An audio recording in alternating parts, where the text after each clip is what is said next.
So I was at the medical center on the rehab unit, and my primary people were head injuries. I was the only man on the second shift, and they can be most volatile. Uh, so it was it was intense, but it was also great because I got what I loved about being on rehab was I was around people who had been faced with a real hit in the head, either figuratively or literally. I mean, with a stroke, or with an amputation, or with something really debilitating and life changing, spinal injury. Um, and it really was fascinating to me to be around them for the period it took to first accept the fact that this happened and then to decide what to do with it. Whether I was going to be receptive to a new concept of life, because it was going to be a new concept of life. It was not going to be like the old one. You really can't go back. You really have to take new, fresh stock of where you are. So, the great majority of the people that I worked for and tried to help on rehab took varying degrees of time to do that, and not all of them did. Some of them remained in a really rotten mood and were very difficult patients, and went home to be difficult for their families. At least at that time. I don't know if they changed later on. But the real joy for me was being privy to watching many people come to the conclusion that life wasn't really done. It was just very different. And then where do we go from here? And that was exciting. That was really exciting. Um, so that happened, and I went from gerontology at UVM while I was on that floor to nursing because I had this concept in my head that I would like to do some sort of creative housing later on. Something where single people growing older could have not a communal sense necessarily, but a symbiotic kind of an arrangement somehow, where you could maintain your individuality but still have common purpose perhaps, or equal purposes that might be different, but that would work near each other. And it wasn't clear to me, but something like that. I thought if these people can pull out and do stuff, there are ways of doing things. Then my father became very ill. I left rehab. I went to take care of him, and as I said, it was a lot of chemo and several admissions for onto the oncology unit for units of blood, and getting to know a lot of people on the oncology unit, and just being educated in different ways that I'd had before, and dealing with my dad and his ups and downs, and then with his surrounding people, with my siblings and my mother, and how they were handling things, and really being right in the middle of it. Um, he died, and my mother, they were very much a depression couple, and they had a nice home that they lived in for many years, and they had a comfortable, they had comfortable friends, and they were part of a country club there, and they had a nice life. They felt they had worked hard for it. It started with pretty much zero, and created a nice life in the 50s and 60s, and we're very proud of it, protective of it, but also pretty private people. So after Dad died, my mother rested for a couple of months. I said, "Now, Mom, what are we going to do? Do we sell the house? We had cars to sell and things to do." And once all the official stuff was done, I said, "Now, what do you want to do? Where are you here with all of this? I need to go back to Vermont, but before I do, I want to help you get launched onto this next chapter for your life. What does that look like to you?" And she said, "I don't want to leave my house. I want to stay right here. So we have to make the house livable for you." Then that was a matter of labeling the circuit breakers, which had never been labeled, things like that, so that I could call from Vermont and get an electrician in there, and they would know what I was talking about. She thought she'd like to have a dog again. She thought she had the patience now to train a puppy and have a companion. We needed to fence in the backyard. She wanted the house to be burglar proofed. We did have 2 cars to sell, and then we were going to go buy her a car that actually fit her now. Those kinds of things. She had never paid the house bills. She paid her bills, Right. her running of the house bills, but not the taxes or the utilities or the any other kinds of bills, insurances, those sorts of things. So we set up a bookkeeping system for her and a checking account, and rerouted all the money, and all the business experience came in very handy for all of that. And she was very receptive to it because she was going to keep living where she wanted to live.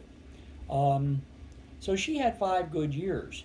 When it came time for her to die, she did not want, and I talked to her from afar. I had told her I would come and take care of her again. It was 5 years later when she became ill.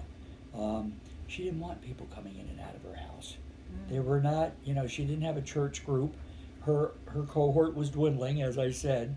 She was in her 80s, and she was very alert, and she was making very conscious new evaluations all the time. This has changed, that's changed, that person's no longer there. I'm not comfortable driving at night anymore, but the person who does drive me just went to Florida for the winter, so that means I'm going to be in here all winter. The whole picture of your life changes in little ways, but regularly. There's always something new to look at, another change to consider, and she was constantly evaluating, where's my life fit in here? Where's my quality of life? How much TV can I watch? And then how much energy do I really have, and all of that. So she was extremely pleased to have a prognosis at 82 that was only 2 to 6 months, no nursing home, die at home in your bed, and I'll take care of you. So it was, and my 2 sisters, one was pretty not available emotionally in many ways, and the other one was very busy and lived in Connecticut. So I was able to drop everything and go and take care of her for a while, and it worked out really well.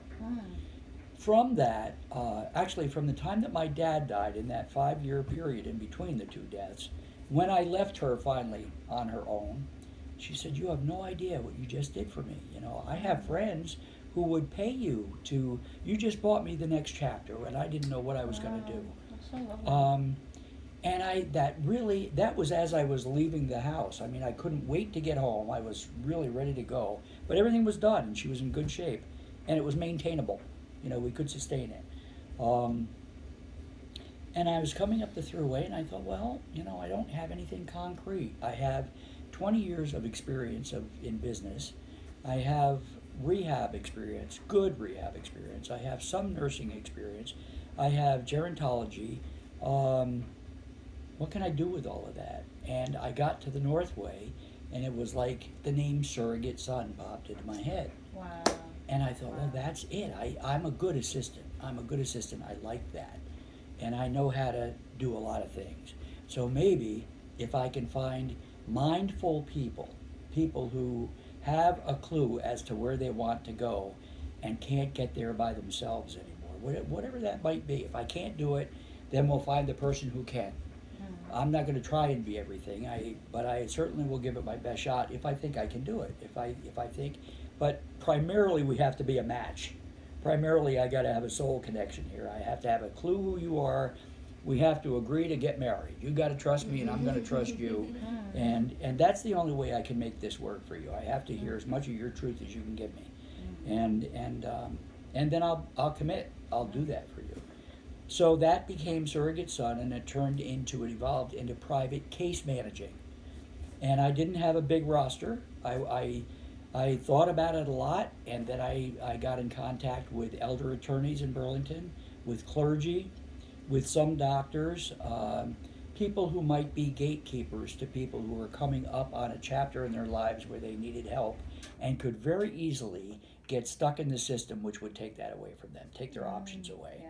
And I wanted people to have options for as long as they could. So that was my goal. That was what I was trying to do. So I got a hold of these people, and little by little I had an elder attorney call me who put me in touch with one person. I had an elder attorney call me just by way of one example.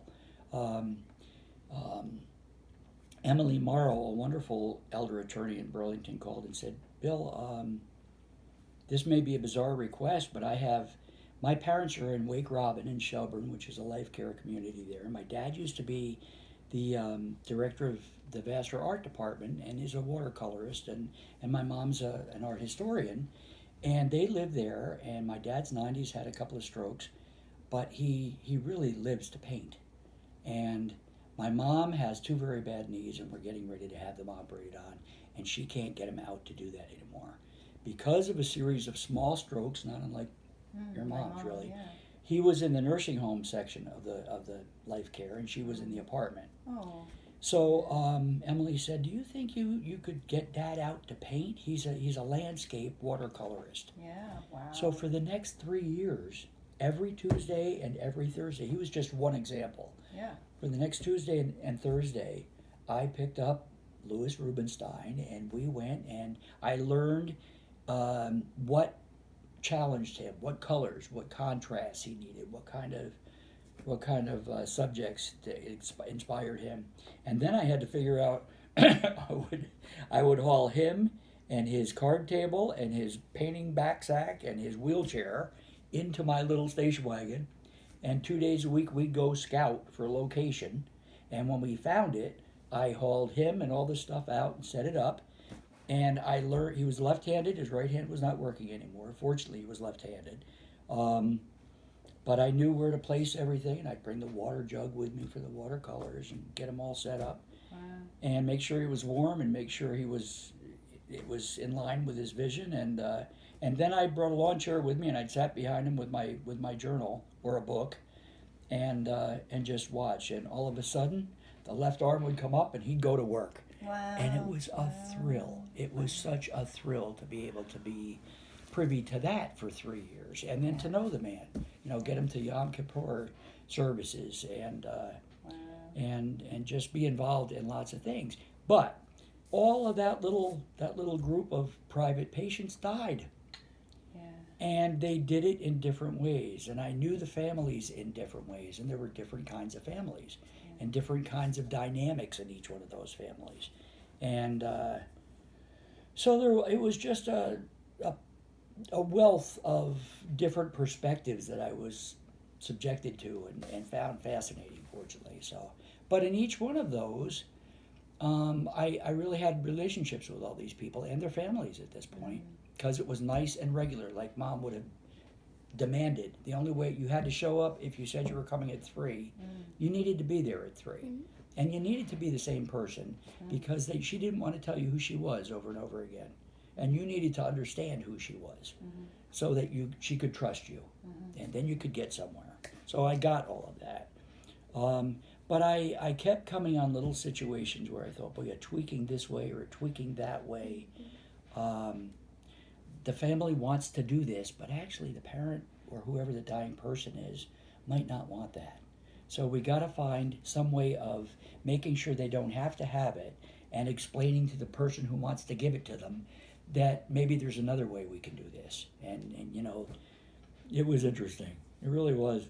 So that happened over and over again, and gradually I kept thinking maybe that's what I need to do is combine real estate with business, with rehab, with actually a real love now of dying properly and a real I had come to Quakers somewhere in there, and also been introduced to many people who were extremely tolerant of all kinds of things, and that helped open my mind to other possibilities. And many of the Quakers had come from other religions and other disciplines, and it could be done. You could combine stuff. You could make something that was generic but acceptable to people. So